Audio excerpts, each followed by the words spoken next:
All these things, when you checked in to this hotel, they ask you for your cell phone number, and then they text you right away and they say, this is the Breakers Hotel. If you need anything, text us. That's easy. On my way out, I'm not even going to stop to check out. I'm just going to text them. When I wanted something, I just texted them. That's how it should be, and that's what all of our clients expect. And so how do we make it easy and unified? How do we make sure that it's compliant? And how do we make sure that we're leveraging the data so that we can work smarter in addition to just continuing to work harder? And so I believe that this is going to happen in 2 phases. We're seeing this already with many of your firms. Phase 1 it really maps to trend 1, which is it's just table stakes.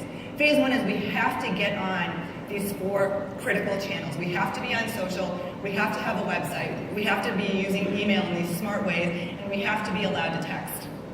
That's just table stakes.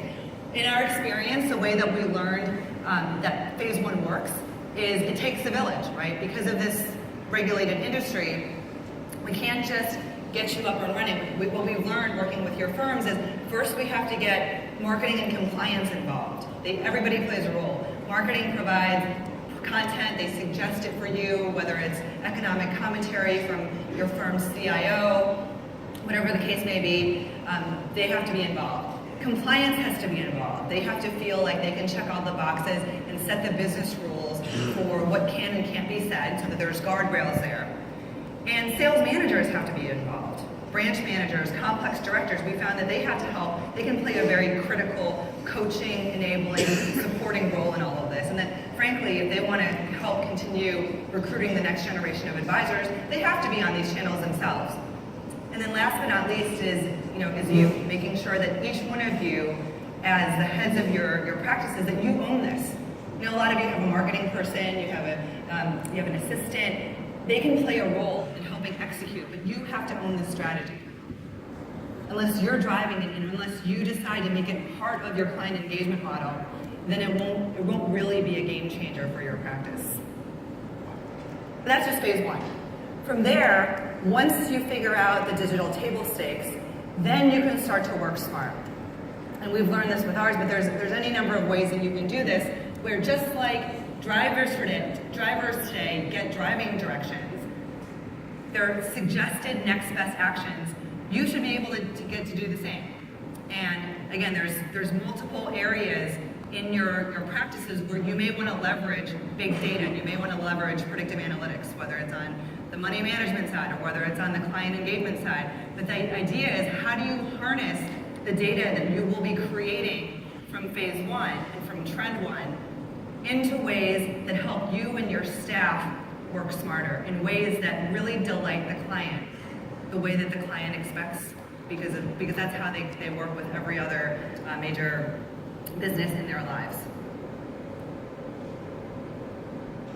This is just the beginning, of course. This is, I live in Silicon Valley. I see all of these changes, these twin trends taking shape in every industry, one by one by one, in every region, every geography, every country that I've visited, this is happening. And so as we look ahead, the Economist last December came out with some really interesting research based on both the trend in net job creation, because they categorize every job in America, as well as the median wage and how the median wage is either trending up, down, or flat. And there's certain professions, certain industries that they predicted they think that are really at grave risk. On the other hand, they predicted that there were certain industries and professions that are actually relatively safe, at least for the next 20 years. And let me ask you, because you're a savvy group, what do you think, what do the top professions have in common? Personal.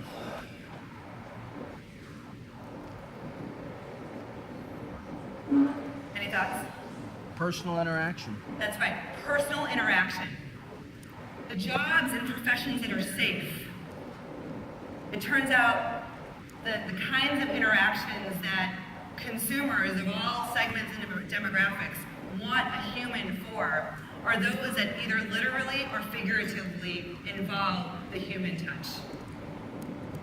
And that's what all of you do. That's why and how each of you has been successful. And so let's do more of what makes you unique and do more of that. that clients value so much. And the rest of the stuff, there's an opportunity to leverage technology. But I think this has profound, profound implications for our economy and for society in the coming years. And we're just starting to see this, right? As even in the presidential election, we're witnessing some of the ramifications of these changes.